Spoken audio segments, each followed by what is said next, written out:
Hi, welcome back to All Booked, and we review books about personal excellence. And today we have my friend Kumara Chanta, who's going to do the honors of introducing the book to us. Hi, Kumar. Hi, all. As you know, Malika and I review this book every Wednesday, so wonderful Wednesday to each one of you. So, the book that we are going to review today is quite a different book. It's not about personal development and all, but this author talks about something very practical, and the book name is The Subtle Art of Not Giving Up. Okay, so I'll tell you what is this book all about. The author says this book will not teach you how to gain or achieve, but rather how to lose and let go. I mean, how different and beautiful it is. Now, it is absolutely important to let loose and let go sometimes, because to fill good things in your life, first of all, you need to make some space in it, isn't it? Because we keep worrying about everything and anything, and we give it about everything. So let's not do that. So it will teach you to take inventory of your life and scrub out all but the most important items. It will teach you to close your eyes and trust that you can fall backwards and still be okay. So we face failures, we fail disappointments and all that, and that's absolutely fine. You really don't have to worry about it and take it so seriously. uh, I really love this book when somebody has recommended it, because it says over 3 million copies sold. Now, there's a lot of buzz around about this book in the market out there. He's Mark Manson, probably a 33, 34-year-old guy. Uh, Very practical approach on trying to explain people on how to live a happy life, or how to move forward in life. So it says it will teach you to give fewer F star CKs. It will teach you not to drive. So that's what this book is about. So Malika, what do you think this book is about, and what did you learn out of it? First of all, I need to disagree with you. This is Okay. one of the best self development books you will ever read. Hmm. Right? And this is the most practical Correct. aspect of Correct. it. And I will tell you this, it is one of the best mindfulness books out there, where Okay. it talks about, um, yep, sorry about that. So this also talks about, how we go by the defined rules, and Right. how we are borrowing opinions from others, how we are living by others' standards and living others' dreams as well. So I think it's a beautiful book. One should always read to Right. clarify what exactly they want from their life, and what principles they must live by. So I love this book. And I have Absolutely. read this book 1.5 years back, actually, Hmm. um, on an app called Storytel. And for the viewers who really want to read books on an economical budget, it's fantastic. So I think it has a 2.99 subscription per month, and you get to read as many books as possible on that. So that's good. So what I did this time when we decided to review this book is, there is an audio book on YouTube.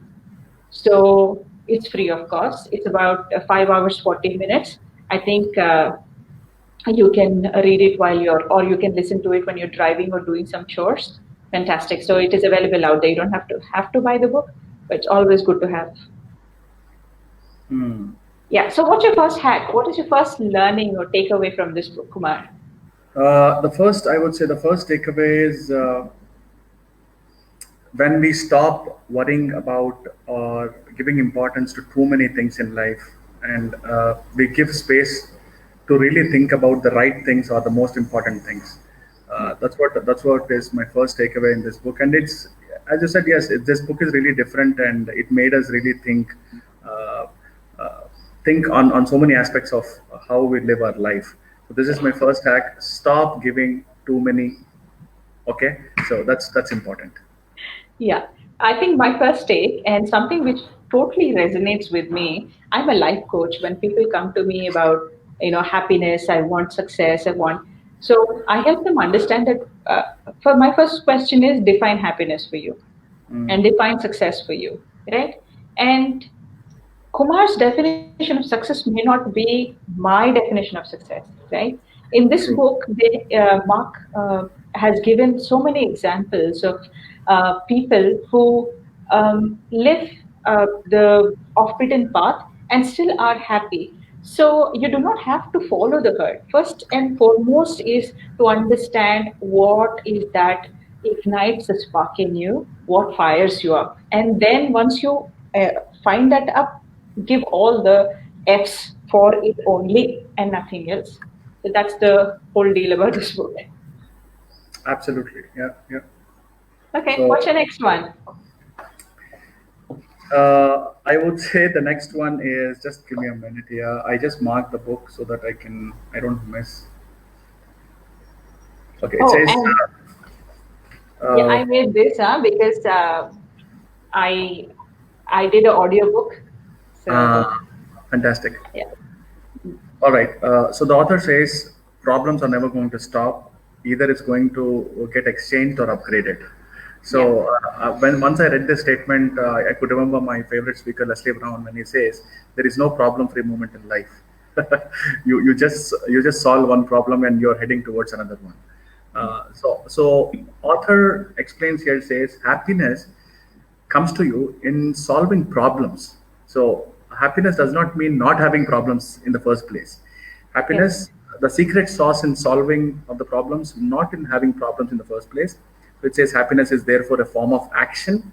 It's an activity, not something that is passively bestowed upon you, not something that you magically discover in a top 10 article of Huffington Post.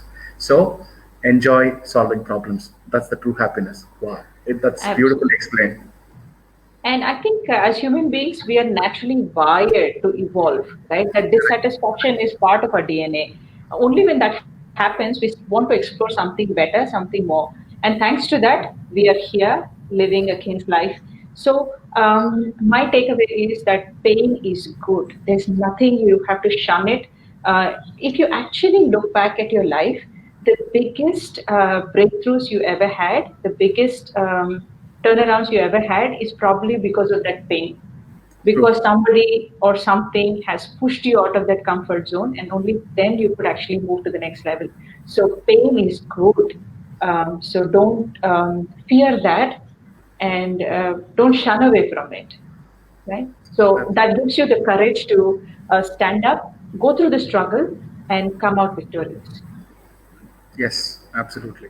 And just to add to what Malika was mentioning, viewers, get used to uncertainty, and stop being certain every time. He says it's a backward law. The more you try to be certain about something, the more uncertain and insecure you will feel. That's what it is. True. And we don't know if we are lovable or not. We don't know how attractive we are. We don't know how successful we could potentially become. The only Hmm. way to achieve these things is to remain uncertain to them and Hmm. be open to finding them throughout our experience. So what a beautiful thought Yeah. it is. Absolutely, uncertainty is the root of all progress and all growth. No doubts about it. Yeah. So, in other words, uncertainty is just that it is a conditioning. That only if it is this way will I be happy. Only if it is he speaks that way, he's good. Correct. Only if this comes out of this, it's a good experience. So, I think once you get rid of all those baggages that you have, that preconceived definitions, I think you are much better at performing and getting things done. So, on these lines, my takeaway is, and this is something I resonate well, is happiness is overrated, right? Hmm. The very act of seeking happiness and shunning your fears, pain, sadness, and all those things, that Yeah, itself is a desperate act of pessimism or negativity. So, seeking or desperately seeking for it, seeking for, happiness is one of the marks. It's a call that something is missing and you have to take correction. absolutely. And it's a beautiful book. You must read it. And while reviewing Malika, I think I should read this book once again. It's Absolutely. I already read it twice, and there are so many things which I need to really start doing or thinking about it. It says, you could make plenty of money Kumar, and you're running. yeah. Okay. and you could make plenty of money and still be miserable, and you could be broke and pretty happy. So you must read this book to understand what real happiness is all about. Absolutely, you nailed it. So as much as we would like to talk more about this, and in Yeah. future, I think we should do a longer videos. But to sum it up, uh, do not be averse to pain, and define your definition of um, success, happiness, and all good things in your life one more time. Stick to Yes. your values, and then just be open to experiences. That's what it is all about. Yeah. And let's All stop and let's stop giving too many. Happy reading. all booked. All booked. Bye bye.